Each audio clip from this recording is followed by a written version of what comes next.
ఎంత లేపినా నిద్ర లేవకపోతే కుంభకర్ణుడిలా నిద్రేంటి అని అంటాం. అసలు కుంభకర్ణుడు అంతలా నిద్రపోవటానికి కారణం ఏంటి? అసలేం జరిగింది? కైకసి పుత్రులైన రావణ, కుంభకర్ణ, విభీషణులు బ్రహ్మదేవుణ్ణి సంతోషపెట్టి వరాలు పొందాలని ఘోరమైన తపస్సు ప్రారంభిస్తారు. రావణుడు 1000 సంవత్సరాల తపస్సు పూర్తికాగానే ఒక తలను పూర్ణాహుతి కావిస్తూ 10,000 సంవత్సరాలు తపస్సు చేసి తన 10వ తలను కూడా ఆహుతి చేయబోతుండగా బ్రహ్మ ప్రత్యక్షమై వరం కోరుకొమ్మంటాడు. తనకు మరణం లేని వరం ప్రసాదించమంటాడు. అలాంటి వరం ప్రసాదించడం అసాధ్యమంటూ మరేమైనా కోరుకొమ్మంటాడు బ్రహ్మ. మానవులు తనకు గడ్డిపరకల వంటివారని, కనుక దేవతలు, గరుడ, గంధర్వ, పన్నగ, యక్షుల చేతిలో చావు లేకుండా వరం కోరుకుంటాడు రావణుడు. అలాగేనని అనుగ్రహించిన బ్రహ్మ రావణుడు బలి ఇచ్చిన 9 తలలు తిరిగి పుట్టేలా కూడా వరం ఇస్తాడు. కుంభకర్ణుడు గ్రీష్మ ఋతువులో అగ్ని మధ్య నిలబడి, వర్షఋతువులో వానలో తడుస్తూ, శిశిరఋతువులో నీటి నడుమ నిలబడి 10,000 సంవత్సరాలు తపస్సు చేస్తాడు. అతడి తపస్సుకు మెచ్చి పరమేష్టి వరమీయ సంకల్పించగానే అతడికి వరాలు ప్రసాదించవద్దని దేవతలు అడ్డుపడతారు.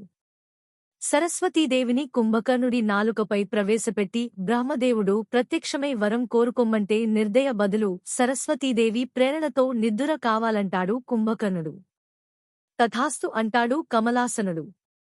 విభీషణుడు ఒంటికాలిపై నిలబడి 5,000 సంవత్సరాలు, సూర్యుడి గతిని అనుసరించి తిరుగుతూ మరో 5,000 సంవత్సరాలు తపస్సు చేస్తాడు. అతడి తపస్సుకు మెచ్చి బ్రహ్మవరం కోరుకొమ్మంటే విభీషణుడు కష్టాలు అనుభవిస్తున్న సమయంలోనూ తన బుద్ధి ధర్మమందే నిలిచి ఉండాలని, సర్వకాల సర్వావస్థల్లో తన బుద్ధి ధర్మమార్గాన్ని వీడిపోకుండా ఉండేలా అనుగ్రహించమని కోరతాడు. ముగ్గురు సోదరులు ఒకేసారి 10,000 సంవత్సరాలు ఘోర తపస్సు చేసినా వారి బుద్ధులను బట్టి వరాలు పొందగలిగారు. లోకాలను జయించి చిరంజీవి కావాలనుకున్న రావణుడి కోరిక నెరవేరలేదు. కోరకుండానే చిరంజీవి కాగలిగాడు విభీషణుడు. కుంభకర్ణుడు శయన మందిరంలో నిద్రావస్థలో ఉండిపోయాడు. ఇది కుంభకర్ణుడి నిద్ర వెనుక ఉన్న కారణం. శ్రీరాముడు కుంభకర్ణుడిని సంహరించుట. సుగ్రీవుడు కుంభకర్ణుడి చెవులు, చెక్కిళ్లు కొరికి ఒక్క గంతుతో రాముడి వద్దకు వెళ్లి పోయాక కుంభకర్ణుడు దేహమంతా రక్తధారలు కారుతూ ఒక్క క్షణంపాటు కొండలాగా నిలబడిపోయి తిరిగి యుద్ధ భూమికే బయలుదేరాడు.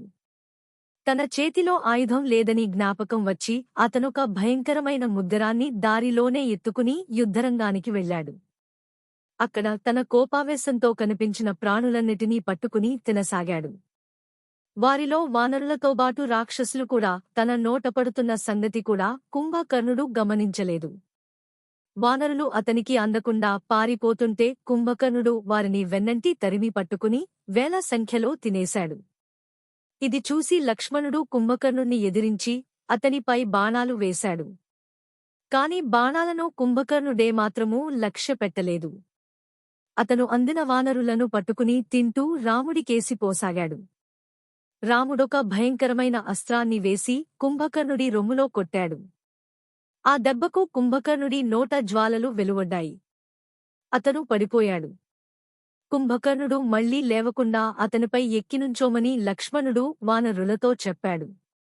అయితే కుంభకర్ణుడు తన పైకి ఎక్కిన వానరులను చీమలను దులిపినట్టు దులిపేశాడు. అది చూసి రాముడు కుంభకర్ణుణ్ణి సమీపించి తన వింటినారిని మోగించాడు.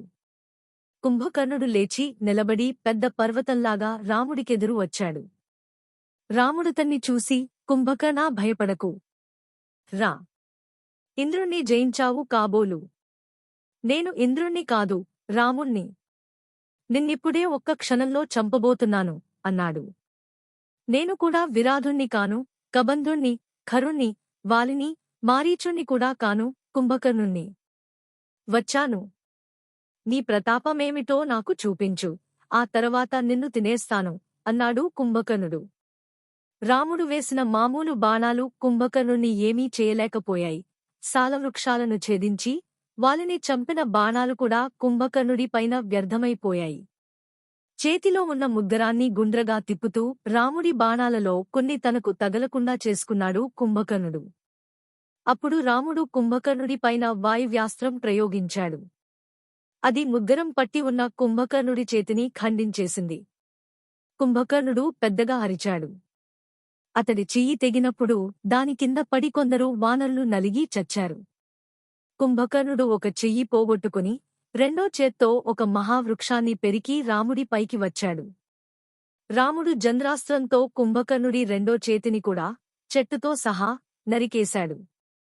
తరువాత అతను 2 అర్ధచంద్ర బాణాలతో కుంభకర్ణుడి పాదాలు నరికేశాడు. కుంభకర్ణుడు పర్వతంలాగా విరుచుకుపడిపోయి గుహలాటి నోరు తెరిచి గర్జిస్తుంటే రాముడా నోటి నిండా బాణాలు కొట్టాడు. కుంభకర్ణుడు మూర్ఛపోయి ఉన్న స్థితిలో రాముడొక దివ్యాస్త్రంతో కుంభకర్ణుడి తల నరికేశాడు. మహాబలశాలి అయిన కుంభకర్ణుడు చావటంతో రాక్షసులు హాహాకారాలు చేశారు. వానరుల ముఖాలు వికసించాయి. కుంభకర్ణుడు రాముడి చేత చచ్చాడన్న వార్త వింటూనే రావణుడు కొంచెం సేపు మూర్ఛపోయి తరువాత తమ్ముడి కోసం దుఃఖించాడు. అతనితో బాటు మిగిలిన రాక్షస వీరులు కూడా దుఃఖించారు.